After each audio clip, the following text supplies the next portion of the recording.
Hello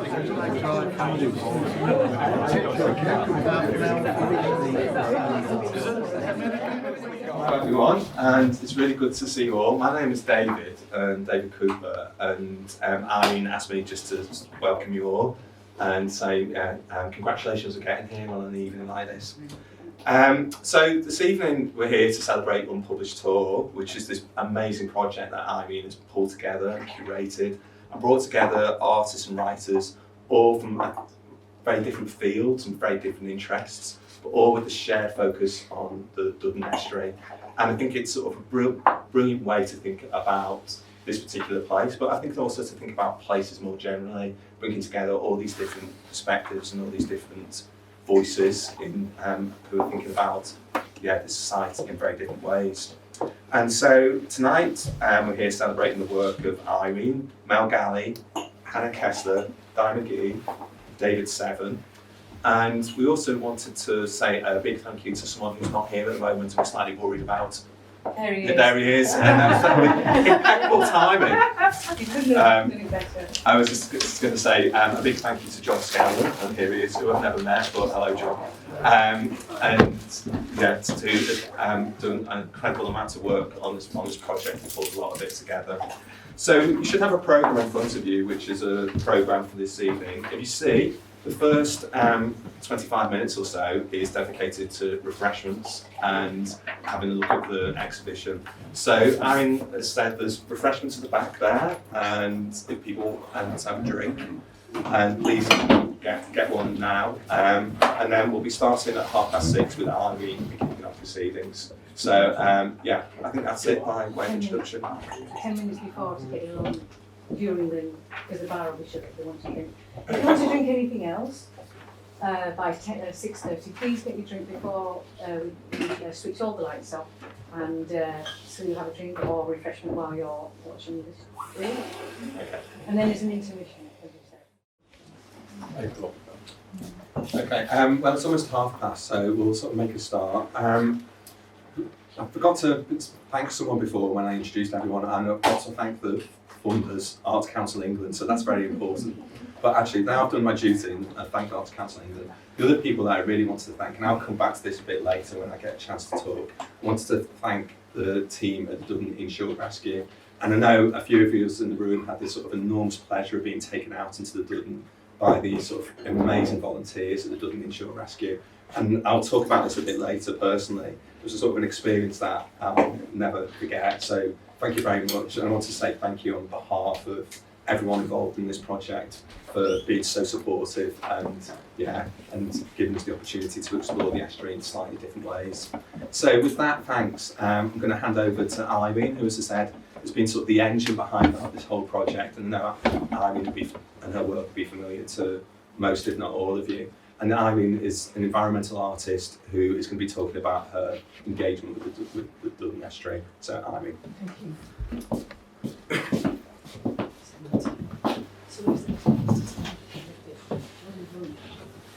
Are you doing the change of the slide? Right, okay, I've got my time now. Everybody, it's great to be here. Can we have the lights out, please? Yeah. Oh, all of them. Back at the bar as well, please. Are you sure? Yeah. A bit distracting, so.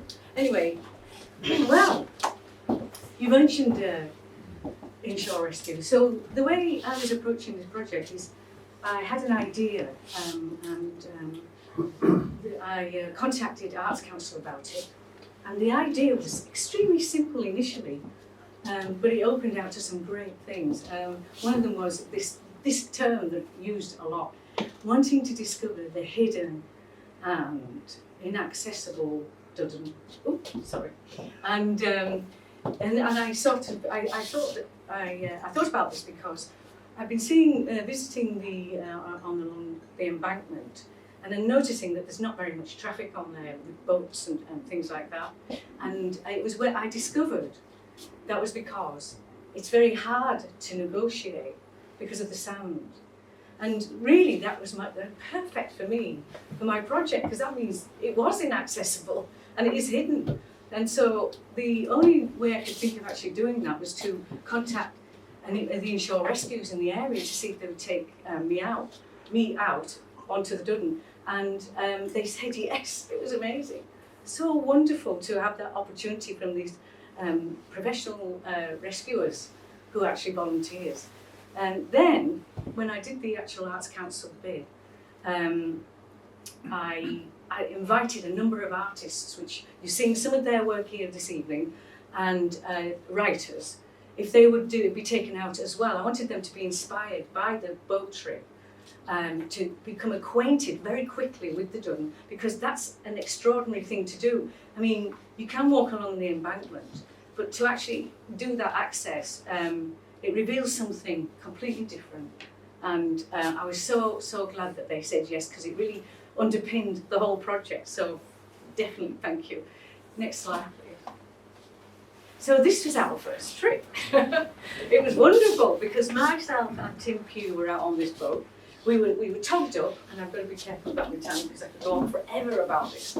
Our day was not even that far into the season, still quite warm, but we had this gloomy day, but marvellous sort of waves, and it was exciting. And we were taken round the Duddon, and we saw a seal who wasn't that thrilled to see us, but we were delighted to see the seal. So that was that first introduction, that first amazing introduction underpinned the inspiration around my particular projects. Next slide, please. So this is us coming back from the trip. It may not be the very same trip, but this is the kind of look that you got. You've gone out there from Askham, by the way, and so you're seeing across to Duddon that I hadn't seen before. That view of the Coombe and all the way up to the mountains, absolutely wonderful. And so, going on to the next slide, please. What happened was an extraordinary thing then. My idea had come that what would I do to access the hidden? And it strangely did come that I would like a raft. And that was impossible. You know, you go, oh, I'm going to go up there on a raft, and everyone knows it's dangerous. They know the tide's fast. They know the sand is treacherous, and boats can't go up there because they catch their engines in, which is wonderful because it means that the Duddon's left alone. So how am I going on a raft? I haven't even got one. I went to MNC, and they did agree to make this raft, which you've seen out here today. Everyone, that's the raft. It's all made out of natural materials, and they even drilled. They drilled holes with a hand drill and made the dowling out of wood. They wanted it as absolutely without metal and organic. Well, it was, and I also had this. My artistic, my background is conceptual art, so I kind of looked up rafts. These names may not mean anything to you, but all these people did something about raft, and in the culture, some of their names are well known. One you will know is about Huckleberry Finn, and that one's really it discusses a journey, and I think that my raft was about journeying, about crossing boundaries, about challenges, about exploring this Duddon. So it combined many themes. It wasn't just one. You can't just put it down to one theme. And some of these involve social political acts, some of them are paintings, and so I like the idea that I was connecting with something strongly cultural in the art world and literature. And here's the thing, I had to contact the Environment Agency because my raft was going on water, and you have to be conscious about bringing something into a place that's so pristine where the boats aren't going up there, not even kayaks, nothing. And I was going up there, as me planning on travelling up there. And I had a conversation with them, and it amounted to something like the equivalent of 100-question interrogation. They asked me every question about this raft. And he was so sort of interrogative that I was convinced he was going to say no. And then he kind of gave a sigh at the end of it. He said, "No, yes, you can do that." You sound like you didn't want to, but they said, go ahead. The interesting thing is, through my journey about the raft odyssey begins with this making. I I just felt that I didn't really know what I was getting into at all.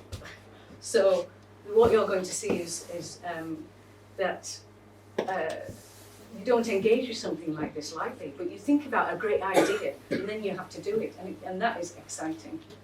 So next one, please. So people may have seen this publicity, encountering fear, an Odyssey encountering fear and hope, a performative installation on the Duddon Estuary at the Foxfield Viaduct. So coming from Millom's side, that's the side we were talking about.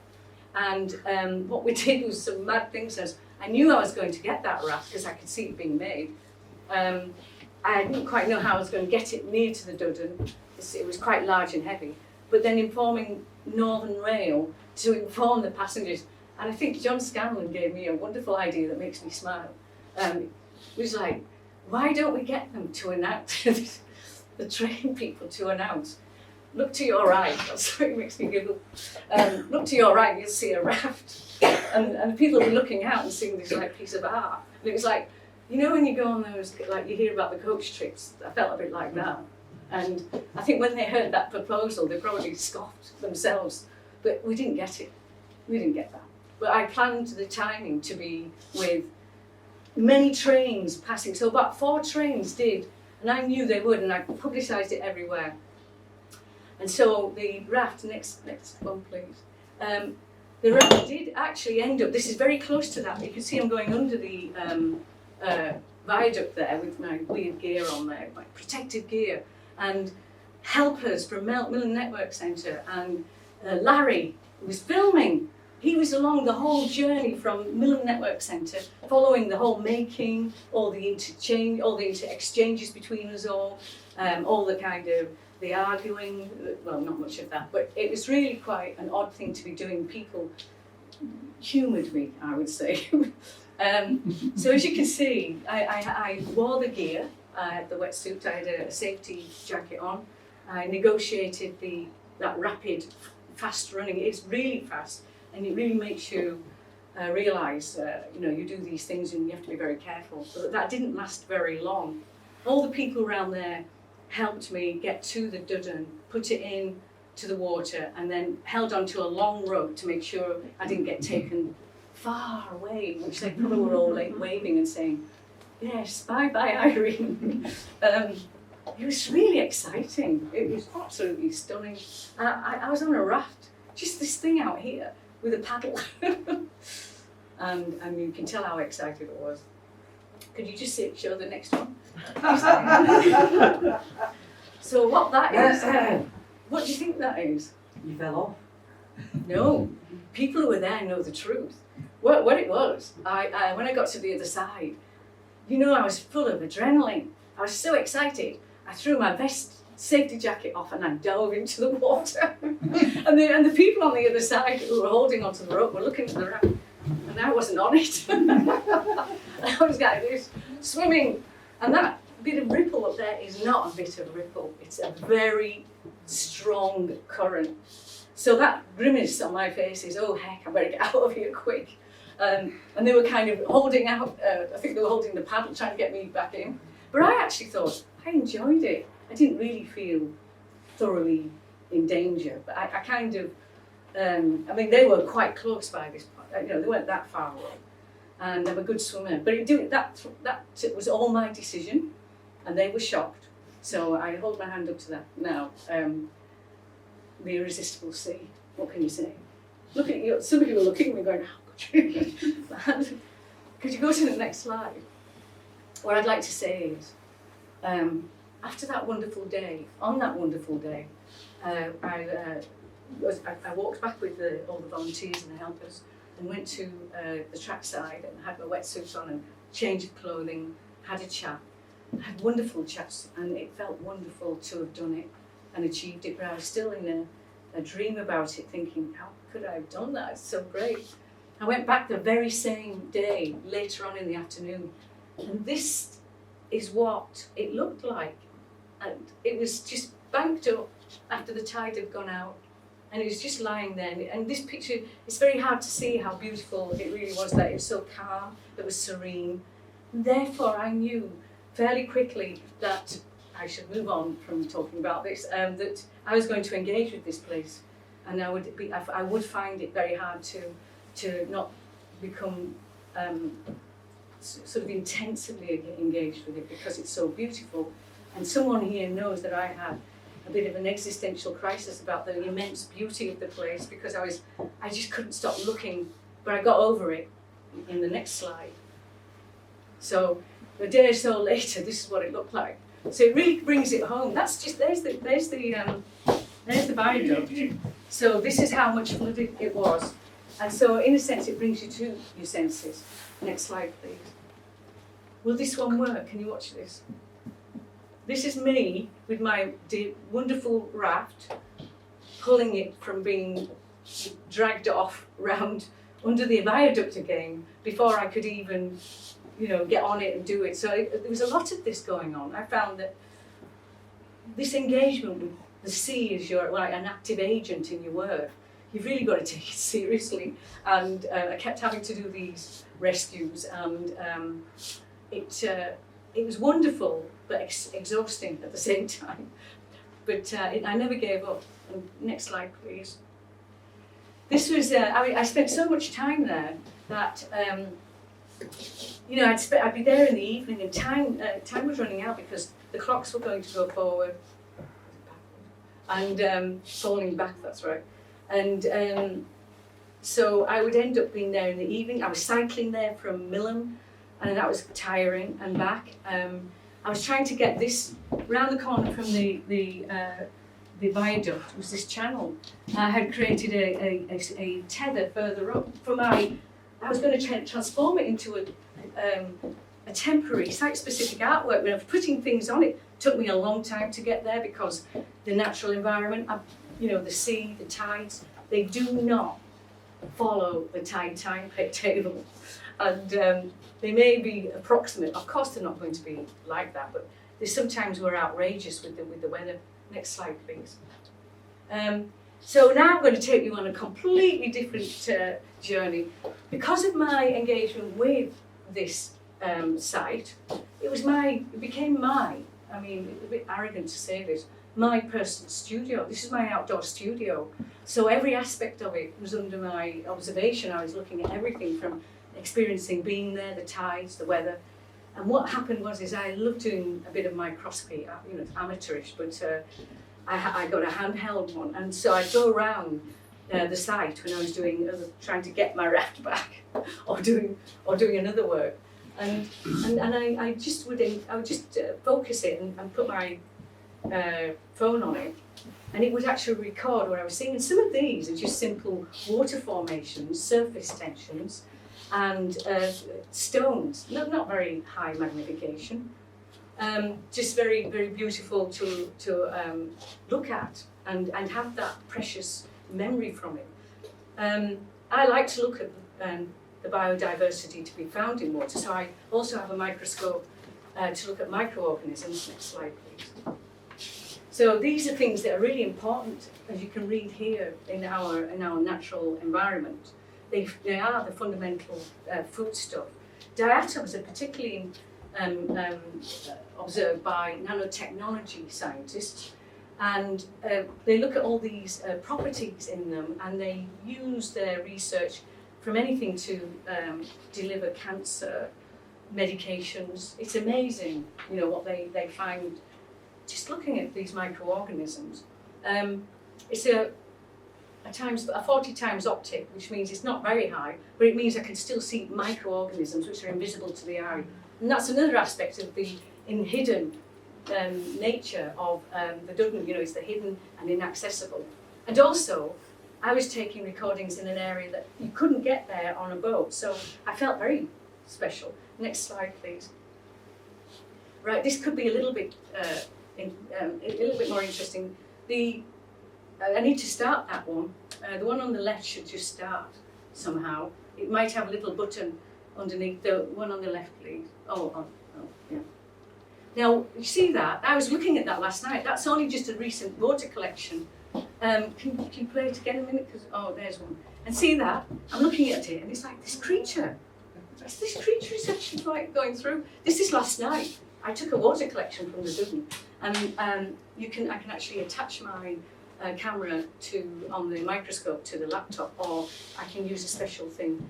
So I think the one on the right could be the beginning of a shrimp. I don't know what the thing flowing through there is, but I do wish to find out, and maybe Richard Scott could even tell us, because he knows about these things. He's a, ecologist, salt marsh ecologist, and probably knows about this.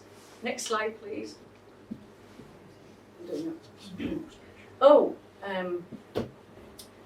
this is wonderful, but what's missing is a whole load of text on the side, which has a list of all the plant life that Richard Scott sent me, both the Latin and the regular names of all the different plants that can be found on that Duddon estuary. As you can see, it's north. It's like Lady Hall's just on the hill. The green's up beyond the viaduct. That's my bike. I call that algal sunlight because I saw it at a distance. It was just gleaming and shining, and I just thought it was so wonderful. But I also have this list which is going to cut my time down wonderfully. Can I have the next slide? Right. What happened next is, since about August this year, it is still this year, it's hard to believe, I've been visiting this beautiful site. This is south of the viaduct, the green side, for anybody who knows what I'm talking about. And I found this document here in Cumbria Coastal. It's in another document. And this is an environmental rescue, and it's willow, and it's to keep the silt of the soil from pouring into the channel there, and to make sure and to ensure or encourage growth again, because it was disappearing because of a water pipe breakage. And you know what? When I spoke to Richard Scott, I keep mentioning you. Sorry, Richard. Is that you said it was working because there was grass growing. It had been slipping into the water. And do you know what was wonderful about it? It was like this was a rescue. This was a maintenance made out of organic materials. But normally, this is stopped. Oh heck! Normally, it would be with living willow. It's called a willow spiling, and it would grow because it's salt water. They obviously didn't want that to happen. They made a double row of it, and inside they put to the broken up shrubbery. And I just was delighted. You can't see it in this picture in this particular on the screen, but it's beautifully woven. It's a work of art, and I wanted to imitate it in a piece that I wanted to do so. Next slide, please. This is what it looks like close up. Look at that.